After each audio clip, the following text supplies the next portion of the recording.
Hello and welcome to today's lesson on bite-sized Buddhism. So actually bite-sized Buddhism is a short snippets of teachings, what the Buddha taught.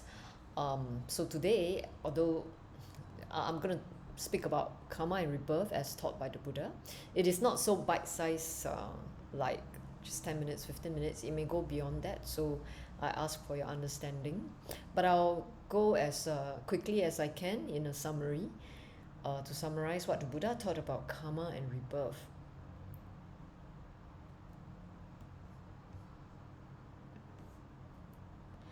Okay, so this is a guided meditation. I'm skipping it. It's meant for my students. And usually when we give teaching on Buddhism, we want to pay homage to the Buddha. So I pay homage to the Buddha. It's not to pray to Buddha as a god. Buddha is not a god. The Buddha means awakened consciousness. All of us have consciousness that has the potential to be awakened, and when it's awakened, it's called the Buddha. And since consciousness sits within us, and as of now my consciousness is not fully awakened, I pay homage to this Buddha within me. Namo tassa bhagavato arahato sama sambuddhassa. Namo tassa bhagavato arahato sama sambuddhassa. Namo tassa bhagavato arahato sama sambuddhassa. I give homage to the Buddha within me, as well as the historical Buddha who has taught these wonderful wisdom teachings filled with love, that I may share this teaching online with whoever clicks on it with a pure mind, and if it's not entirely pure, may it be filled with loving kindness for the benefit of all beings. Okay. So, I taught before in one of my sessions, how do you know you're on a spiritual path? So the answer is, well, you know you're on a spiritual path when you notice that there is suffering, stress in your life, and you no longer deny it. And then you start to ponder, reflect, and wonder, what is the cause of it? So I'll give you a very quick example. When I notice that I tend to get stressed and suffer over the same things again and again, I start to question, is there fate? Is it God?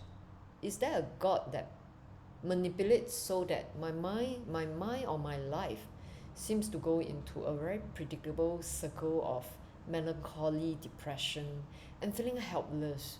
Even if I got out of these states with certain parts of my life that seems to be happy, inevitably I still come back to some states where I feel helpless, I feel lost, I feel melancholy. Is there a way out of this cycle? I ask myself. So that was actually the beginning of a spiritual path. I want to search, I want to know, is there fate? Is there God?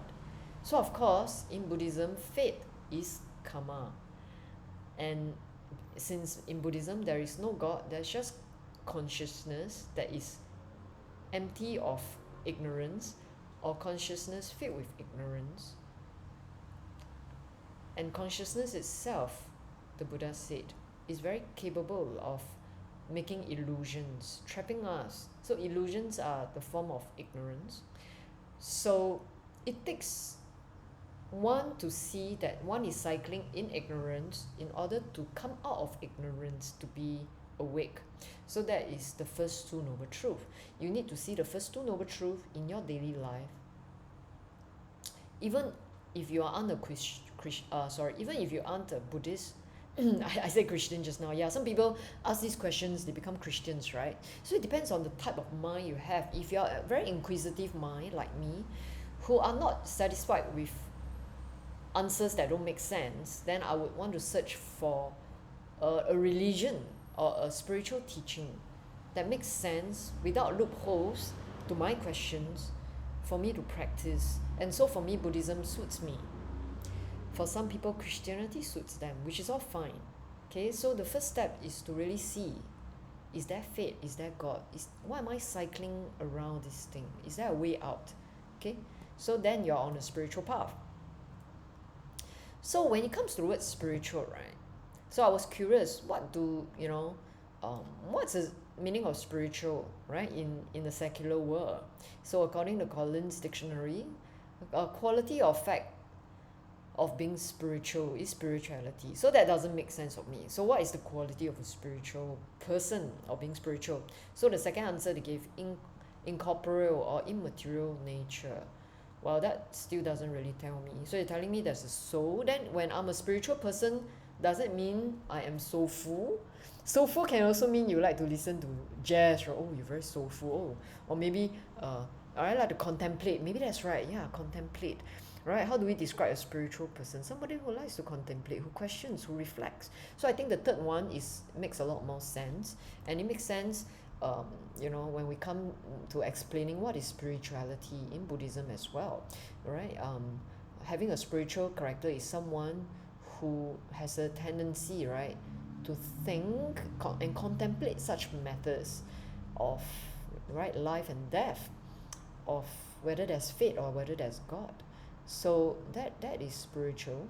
So to be more accurate in the context of Theravada Buddhism, in their analysis, there's another word for spiritual, is consciousness.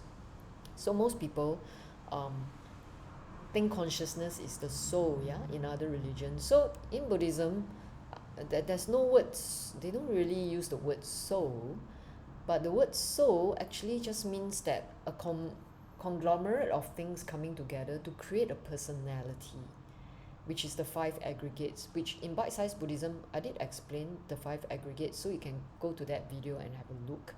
So that 5 aggregates is like a compound of things making a person that I think is what makes a soul, a consciousness holding on to all these 5 aggregates and not letting it go.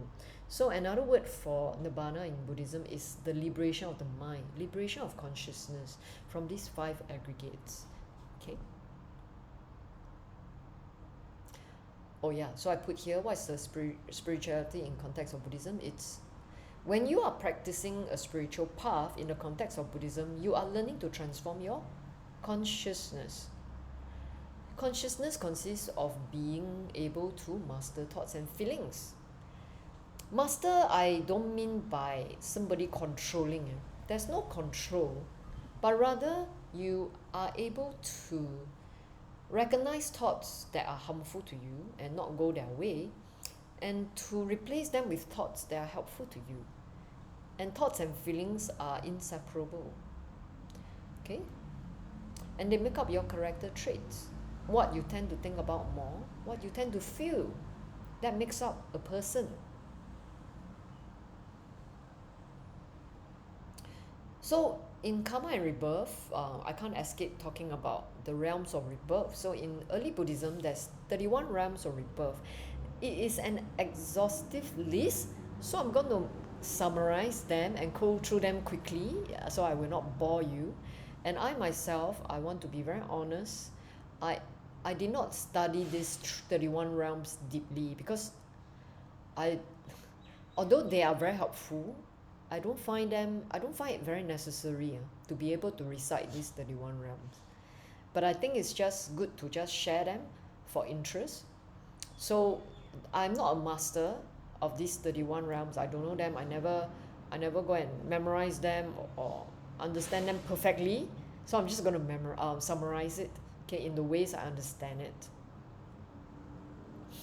So the 3 lower realms, right, below the human realm, in Buddhism is the hell realm, animal realm, a hungry ghost realm, and the asuras realm. So I'll just go from bottom to top. The hell realm, right? How do you get into the hell realm? It just says that it's unimaginable suffering and anguish. It is not eternal hell, because any of these realms are temporary. There's nothing permanent in samsara, or samsara means the ignorance circling in consciousness. As long as you are circling in this ignorant mind, and you never realize that you are that consciousness that is not ignorant, then this ignorance circling off within is samsara, and they cannot be permanent. Okay, so to be a hell being, you need to perform 10 unwholesome actions. You have no virtue, you hold the wrong views, You murder, you have no qualms about murder. Okay, as we have seen on earth, there are some groups that have no qualms about murdering people. Some groups like to murder women, just they have this hatred towards women. They find that women taints the mind of men. But isn't it strange that women should taint the mind of men? Isn't it the men who taint their own minds? Right? So I think you know which group I'm talking about. But anyway, so being quarrelsome and annoying to others. So there are some other people on earth who are just very quarrelsome. So some of my relatives, I admit, they are very quarrelsome and annoying. So the Buddha said hell can be experienced here on earth. Okay, so being a very quarrelsome person, you're always suffering, being stressed, and you never notice it. So you never ask that question, so you're never on a spiritual path. So therefore, it's a very hellish experience. So at the animal realm is one step above. Okay, so again, there's the 10 unwholesome action, you lack of virtue, but there's generosity. So so many people like to ask in the Buddhist circle, right? How come there are some animals who live better lives than humans? So the answer is like, this when they were humans before, they actually gave gifts to very virtuous people. They were very generous, but yet they were not virtuous in themselves, but they are very giving. So then they are born to reap the rewards of their generosity by being ornamental pets. Yeah, so okay, but yet in their daily life they behave like animals. What are animals? Behavior means very automatic behavior. Yeah, have you met some people in life who's very automatic?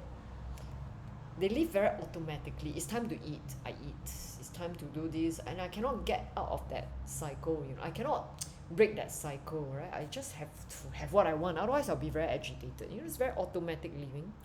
So this tends to be animals. Then there's the hungry ghosts, those who are just never satisfied with what they have. Again, you can see this in some people in our human world. So again, they have 10 unwholesome actions. They lack virtue. They hold on to wrong views. Okay, so wrong views, unwholesome action. We're going to take a look at what they are.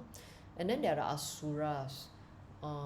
They have 10 unwholesome actions, but yet they are not lack of virtue. So it's very interesting. Let's take a look at what all this means. What's the 10 unwholesome actions? So 10 unwholesome actions belong to the body, speech and mind. So let's look at what's the 10 unwholesome actions of a body. So it's killing any living beings. It's stealing or taking what is not given. It's sexual misconduct. Sexual misconduct means you rape, you have sex with somebody who never had a consent to have sex with you, and you have affair behind your spouse's back. So that's sexual misconduct. Why is it unwholesome? Because by raping someone, being raped, by having sex with somebody without their consent, you are actually doing harm to the other person's mind. And by being unfaithful to your spouse, and when they find out, it's going to cause so much unhappiness. That's why it's unwholesome. 4 unwholesome verbal deeds. You lie. Why is lying unwholesome? Because you cause harm to yourself. When you lie, if you really look at your heart center, you actually worry your lie being exposed. It's really harmful to yourself. It's harmful to other people too, because you don't tell them the truth. It harms them in some ways. Slanderous speech, we know, right? When you're telling lies about someone which is not true, you harm that person's reputation. At the same time, you harm yourself, because there may be guilt in your heart one day when you look deep inside your heart. Then there's harsh speech. When you're harsh, where harsh speech come from this heart that is not very friendly towards others. So idle chattering, we know, like gossip. You're not saying anything useful to the conversation. You're really just killing time with it when you can be doing better things. And usually gossip involves slanderous speech. If you think about it, you're just gossiping about other people, and gossiping about other people cannot be good things, right? So lying could be in idle chattering too. Then the 3 mental unwholesome deeds, covetousness, okay, which is when a person is always thinking, oh, how I wish I have that person's wealth, if only their wealth belongs to me. So you're always wishing this thing. That means the mind is very greedy. And one day, what makes you think that this greedy mind will not mature to become a mind that steals from other people, right? So then there is ill will, okay? I don't wish people well because they don't give me what I want. What the hell, right? Then you have this ill will in your mind. And then wrong view. What's wrong view? Wrong view means their perspective is distorted. So there are some religions existing on earth that says that as long as I believe in a higher power, whatever I do is excused. So they are saying that their action do not bring on consequences because they have given their allegiance to a higher power, and that higher power will protect them. They'll go to heaven. So this perspective is distorted because it's telling you there's no meaning in being generous, there's no meaning in sacrificing yourself for a good cause, there's no meaning, no fruit or no result of good and bad deeds, because it's just based on the belief. Like your belief is clad in stone, it will not change. There is no cause and effect. There is no mother and father, no nothing. So this is wrong view. Okay? And when you believe that what you believe is true and that will lead you to good place, or that there is no death, no rebirth, sorry.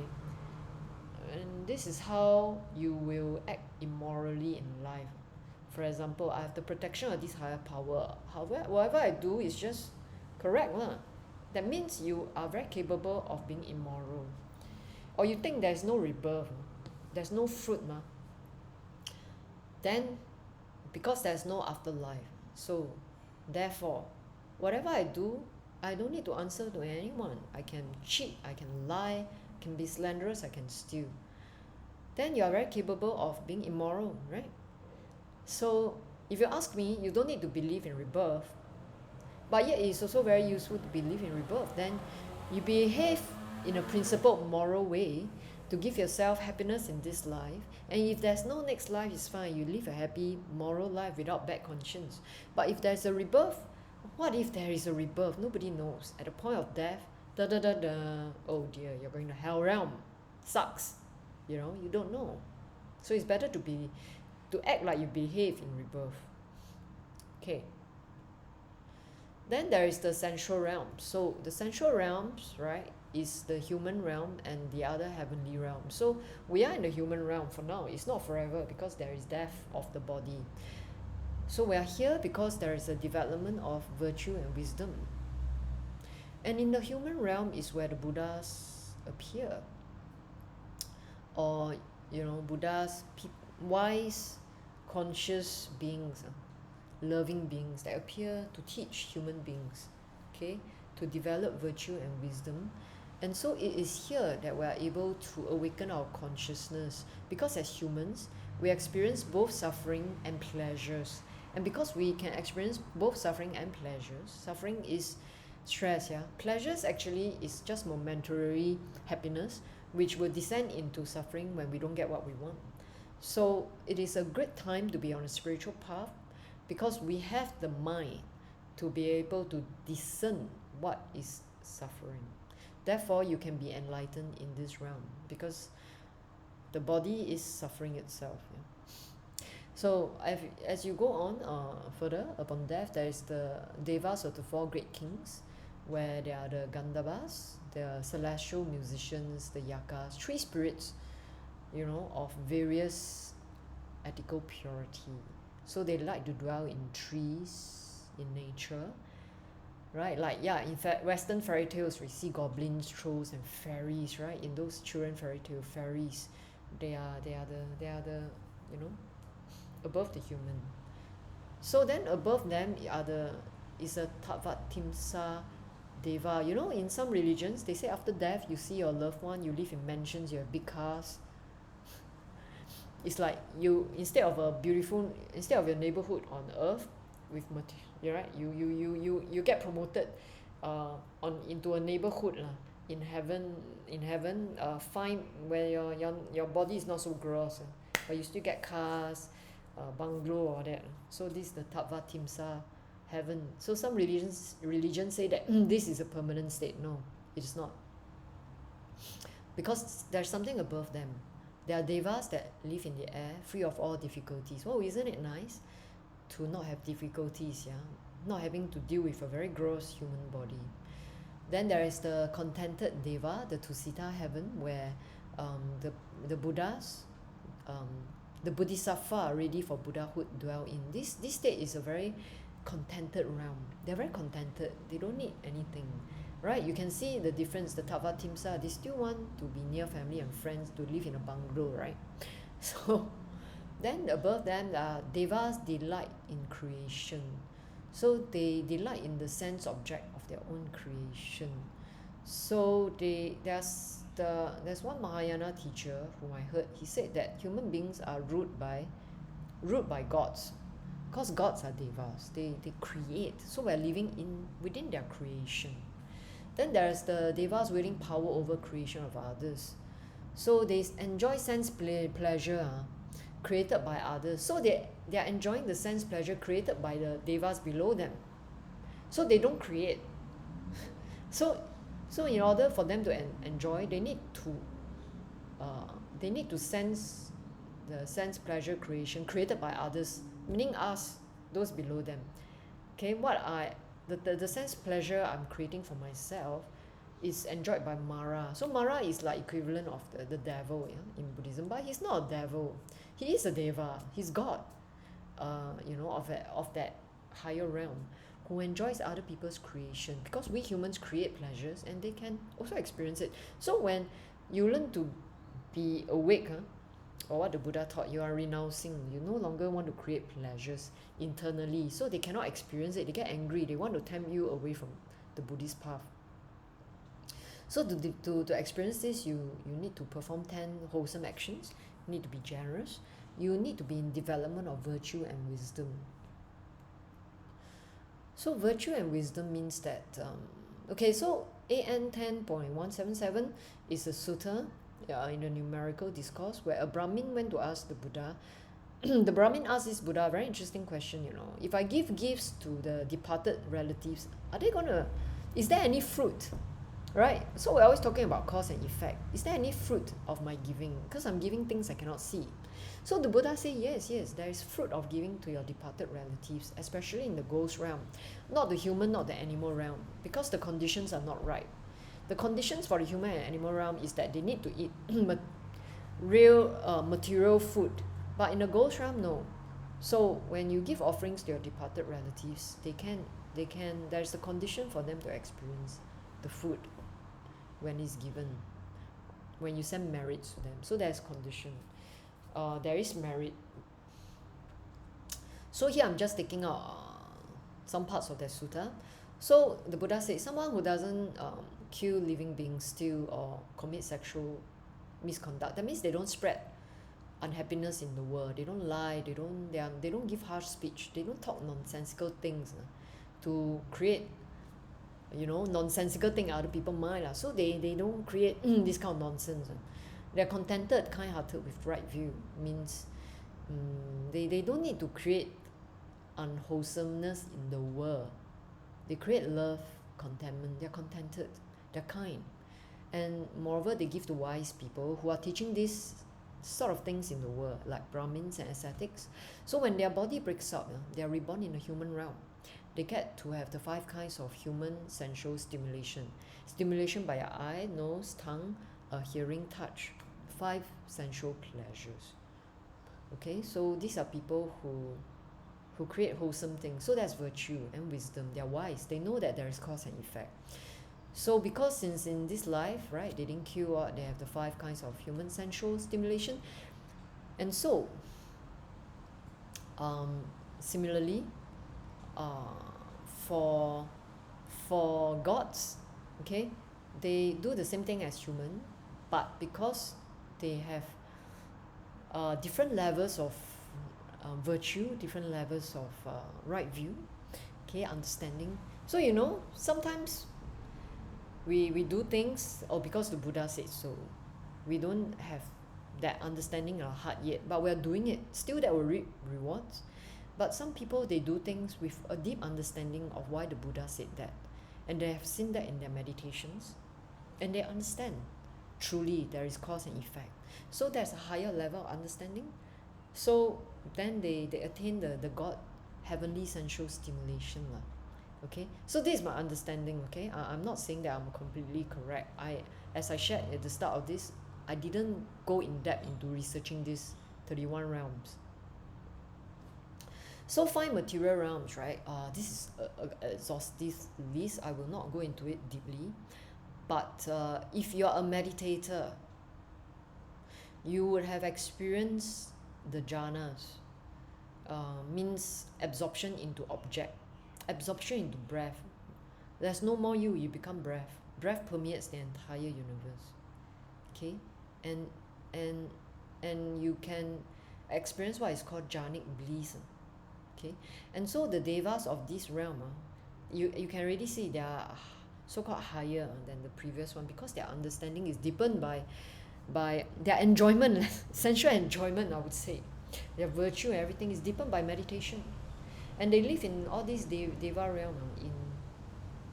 There is the retinue of the Brahma, the great Brahma, limited radiance, unbounded light, because they are the light, streaming radiance.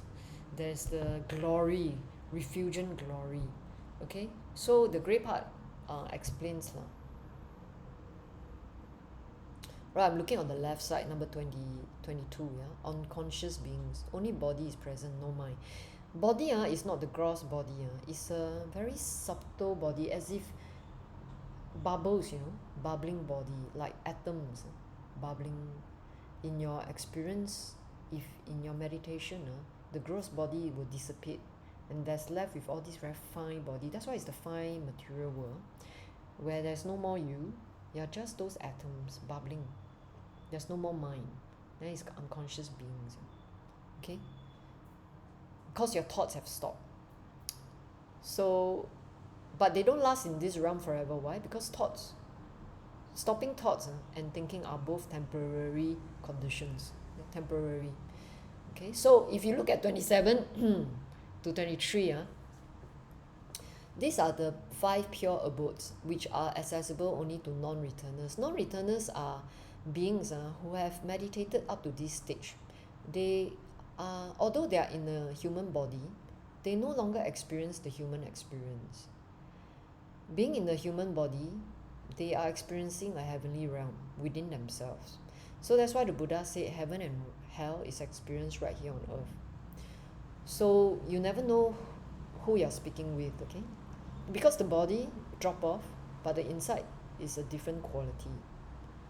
So from 23 to 27, it's for disciples of the Buddha, or other religions, or other people who like to meditate with virtue and wisdom. They can become enlightened and not need to be reborn with a gross body anymore, and continue to learn the Dhamma and get enlightened from there. Okay, they don't need to suffer the gross body anymore. So then there's the immaterial world, formless jhanas, the jhanas 5, 6, 7, 8. So the formless jhana, if you get into it, so jhana is a very hard, difficult state to get into. You really need conditions, and it's a condition for most monastics who live alone in a meditation hut, having quiet. Okay, but the truth is you don't need jhana in order to be enlightened, because lay people can get enlightened too in a busy world. Enlightenment is not about shutting out the world, but for monastics who go in to have all these conditions met, they nevertheless experience jhana, which lay people don't, because we don't have the conditions for it. And the Buddha did say that lay people are enlightened. It's not necessary for you to be in jhanas. But never mind, let's get back into it. So for people with conditions like monastic, live quietly or that, they experience the formless jhana. These are the higher 5, 6, 7, 8. You no longer experience the body. There's no more body. There's only consciousness left. But this consciousness is not awake. It is stuck in the realm of infinite space. It is in infinite space. It's feeling pleasure. Pleasure. Because there's no body. It's feeling infinite consciousness. And then there's nothingness. Since consciousness is infinite, then you realize there's nothing there. But yet, there's still very subtle object of consciousness. Someone experiencing the consciousness. It's so subtle, it's hard to see. So it can be dangerous when you don't look at what is experiencing the nothingness and you just go into nothingness only and you take it as real. This is still not enlightenment, not nirvana. Then you go further up, neither perception nor non-perception. So if a meditator is sharp enough to switch the focus to who is experiencing neither perception nor non-perception, who is experiencing nothingness, and this meditator would be able to be awakened from the jhanas. But because it's so subtle, it can be dangerous if you don't switch your focus. Okay? And inhabitants of these realms are possessed entirely of mind. Having no physical body, they are unable to hear Dharma teachings because they cannot reach the Buddha who can teach them these teachings. So in the Mahayana teaching, they don't go to 31 realms. They just talk about 6 realms, which actually, you can say I'm lazy. I prefer this explanation. It's easier for me. There's only 6 realms, right? You just call them hell beings, hungry ghosts, demigods, human beings, fine material and immaterial realms. So it's much easier for me to understand. So most people think that these realms are locations. They are not. They exist from within consciousness, inside you. There's a very famous saying from Jesus, kingdom of God is within you. You can say kingdom of hell is also within you. They are all within you. Oops, sorry about that. Transition mistake. Okay, so 6 realms. Now, I like this explanation a lot better. It's simpler to understand. Because since consciousness is here, right now, we are capable of giving birth to hell beings right here, right now. So as I shared earlier, people who are suffering from stress, depression, they do not heed good advice for change. They're unwilling to change. Some people are, yes, they are suffering from a medical condition, but some people are not. They just refuse to listen. You know, have you met some people who are so stubborn? They just will not listen to you, to tell them that being angry all the time is bad for you. They say they understand, but they will not listen to advice to change. Okay, then there goes the hungry ghost, right? I shared earlier, the automatic living people who are always looking for the next thing and the next thing to occupy the mind and their sensual stimulation. They're always looking for stimulation, for the next thing from the next thing, from a meal to a relationship, to even just not satisfied. They like to say, I'm very busy. Okay, they're always thirsting for something. These are hungry ghosts. So they are already, even though you have a human body, you could be living the life of a hungry ghost. So naturally, when the body drop off, you're just a hungry ghost. Then next, the asuras, demigods, those who love and compete with others. So they are how are they above the hungry ghosts? Yeah, they want to attain something. They are not distracted by the endless feeding of having things to do, having a relationship, having to occupy their mind. Their mind is very focused. It's just that one thing. I want to be above you in a corporate or social ladder. And they are able to sacrifice short-term suffering, like not having pleasures, to attain what they want. So they are focused. So therefore they are higher than the automatic living consciousness. So they are demigods. But they like to fight. So in the Buddhist teaching, they are a realm that like to fight. Then there's the human, where Buddhas exist to teach beings to exit from rebirth. So as I shared earlier, we are able to experience both suffering and pleasures. So that helps us, gives us tool to wake up. We are able to reflect and have inner awareness, which, animal realms don't have. Oops, I forgot to add the animal realms above the hungry ghost realm. I'm very sorry. So yeah, all right. Then go above. Yeah, 6 types. Yeah, I missed the animal realm. I think the demigods are usually not put here because in some Buddhist tradition, the demigods, they put it above human realm, okay, which they consider fine material realm. So it really depends on where you get your sources from. So anyway, so above the human realm is the fine material, right? I told you, I shared earlier, there's the different levels. So up to the lower level is like, oh, you still want your bungalow, house, BMW, all that, and then you see the Tava Timsa heaven with all your loved ones. Up to the level of, right, the fine material realms where you are already very conscious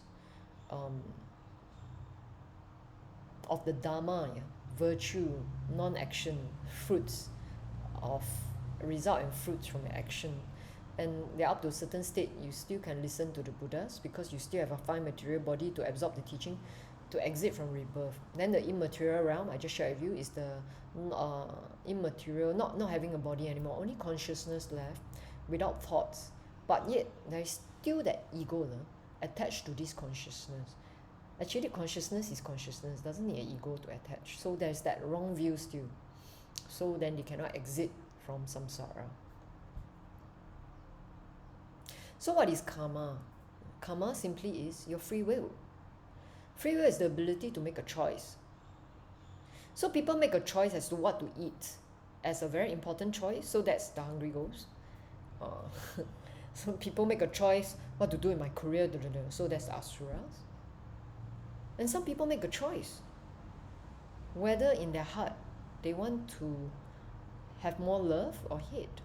Because what would benefit other beings more, or yourself and other beings out of love? Then there's a higher choice of consciousness. So it depends on what kind of consciousness you have. So how does karma play a part in rebirth? So very simple example here, right, for my students. I find the noise my classmate makes very annoying. Will he stop making that noise? Why can't he stop making this noise in his mouth whole day during class? Very irritating. I wish I can change seat so I don't sit beside him. So this is a flow of thoughts. I cannot stop looking irritated when he's around. You see this person, you just annoyed. It just spoils your whole day, just looking at him. Then you go home also annoyed, then you create annoyance within your family members. So I hope not be in the same class with him next year. Then you complain to your parents. This fella is so irritating. Oh, we should get rid of him. Or get rid of me. I don't want to be in the same class. So a person whose mind goes in this circle doesn't notice stress. And the cause of stress is what? You choose to think this way. But we usually think that it's other people who make us choose to think this way. If only that person don't exist, I don't need to think this way. But you forget, this person don't exist. When you go to your workplace, he doesn't exist in class. Go to a workplace, he can exist, Or your in-laws, next time you get married, this person can come out again. So how can the cause be the person? It is our choice to choose to circle around in this unwholesome mind state, hellish mind state. Without a choice, it's a habitual mind, it's karma. So a person who circles like that has no choice to be a hell being, right here on earth. Because he has no spiritual path, he hasn't realized it. And this is karma. So it feels like there's fate, there's God playing a trick on me. Actually, no, it's a karma. Your own karma, and you make it into a fate. Like you can't get out of it. It's not true. So the most difficult karma to get out of, to detach oneself from, is this. I am my body. I believe I am my body. Without my body, I'm nothing. I am my feelings. I'll do anything to defend my feelings. I am my memories. If I remember something, I must be correct. I am my thoughts because I think I am right. Other people are wrong. No need to talk. I think I'm correct. I'm very smart, what? Even if I'm not smart, I am 20% correct. I think you're familiar with this. I am conscious. Consciousness is me and mine. And this is the biggest ignorance. Because we view without me, there can be no consciousness. This is the biggest ignorance. We do not see that consciousness continues on without an ego, without me. Okay, the mind that identifies with five aggregates is the ego. The body, feelings, memories, thoughts, and consciousness is I. I own all of this. I can control them. I must be right. This is the ego. So mind gives rebirth to I like, I don't like.